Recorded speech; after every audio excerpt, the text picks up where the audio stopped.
The notification sound from Ria's phone cut through the silence of our apartment like a blade.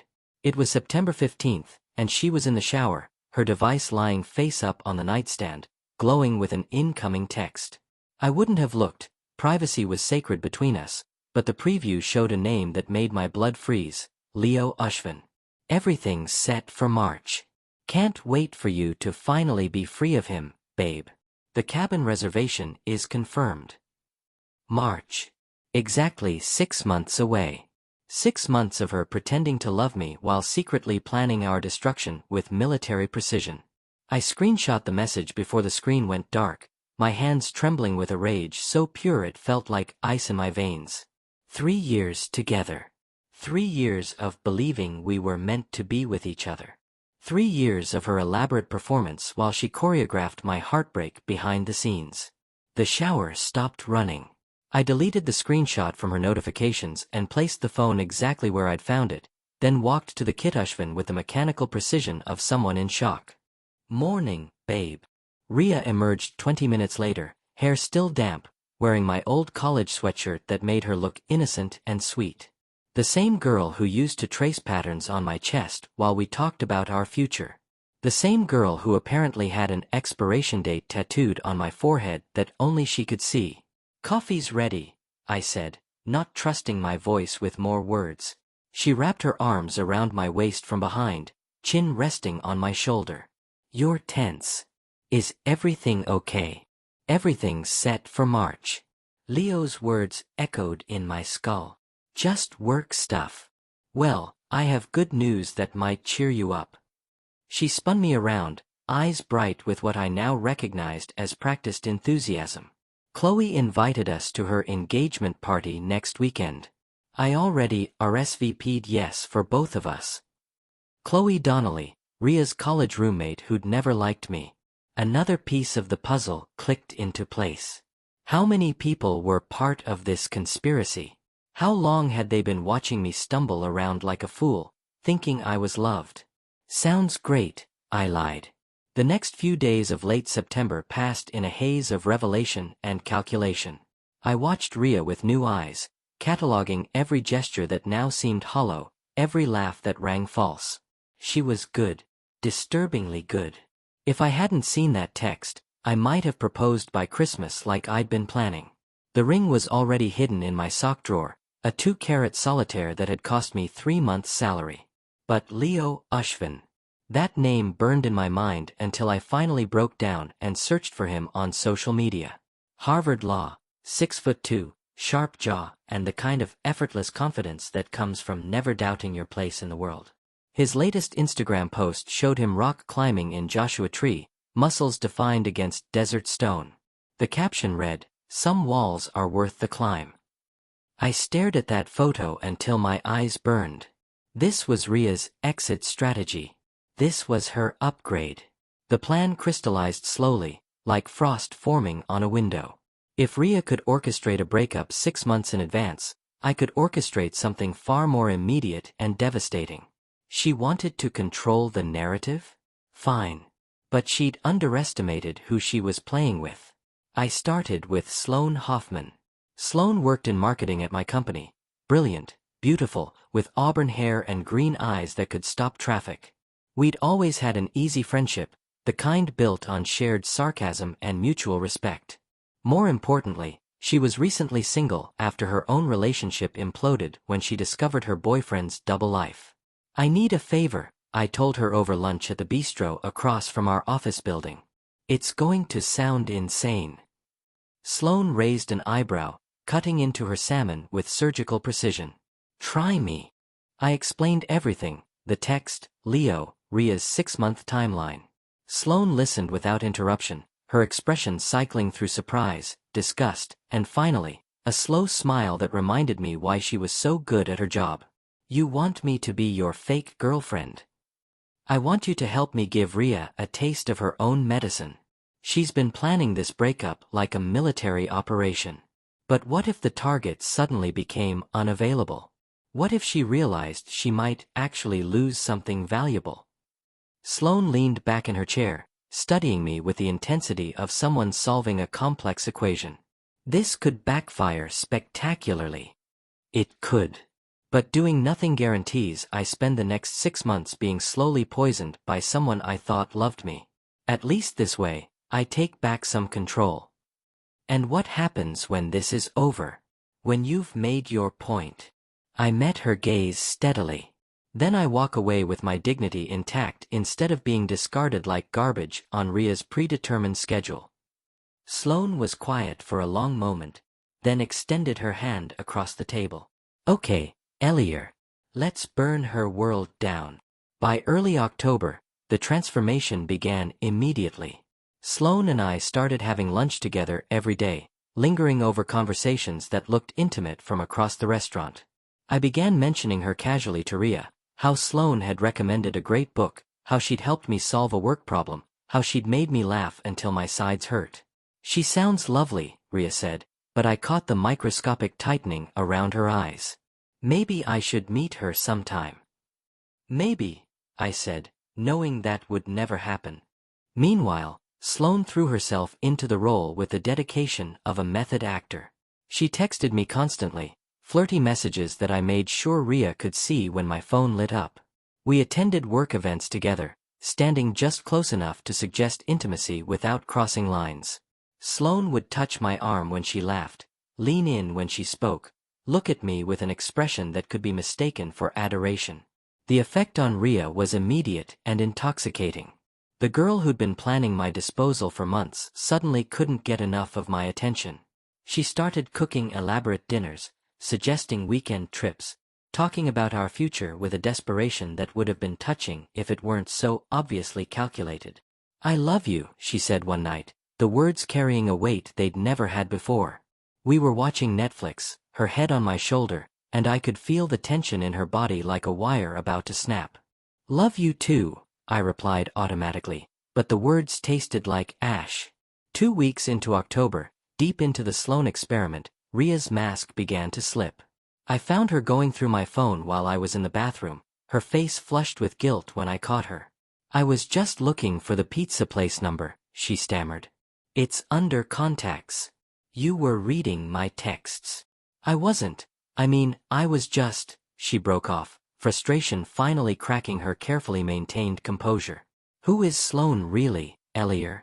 And don't tell me she's just a co-worker. I studied her face, this woman I'd lived with for 2 years, planned a future with, trusted completely. Why do you care? Because you're different. You're distant. You smile at your phone constantly. You smell like her perfume. Her perfume. Yes, her perfume. That vanilla and jasmine scent that definitely isn't mine. Ria's voice was rising, control slipping away like sand through her fingers. You come home later. You're always texting. You look at me like you're seeing a stranger. The irony was so perfect I almost laughed. And that bothers you? Of course it bothers me. I'm your girlfriend, Elior. We live together. We've talked about marriage, about kids, about buying a house in Westchester County with a good school district. Her eyes were bright with what looked like genuine panic. Are you seeing her? I let the silence stretch between us, watching Ria's carefully constructed world wobble on its axis. 3 months ago, she'd been planning my execution. Now she was terrified I might leave her first. No, I said finally. I'm not seeing Sloane. But Ria, can I ask you something? She nodded eagerly, relief flooding her features. Do you still want those things? The house, the kids, the future? Or are you just afraid of losing control of the timeline? Something flickered across her face, recognition, maybe, or fear. What kind of question is that? An honest one. Ria stared at me for a long moment, and I wondered if she might actually tell the truth. If she might explain Leo, explain March, explain why she'd turned our relationship into an elaborate con game. Instead, she reached for me with trembling hands. Of course I want those things. With you. Only you. But I'd seen behind the curtain now. I knew exactly how much her promises were worth. The breaking point came in early November at Chloe's engagement party. Rhea had been increasingly erratic throughout October, checking my phone, showing up at my office unexpectedly, clinging to me with the desperation of someone drowning.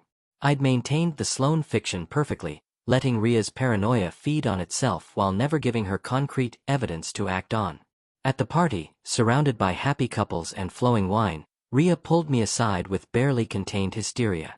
"I can't do this anymore," she whispered, fingers digging into my arm.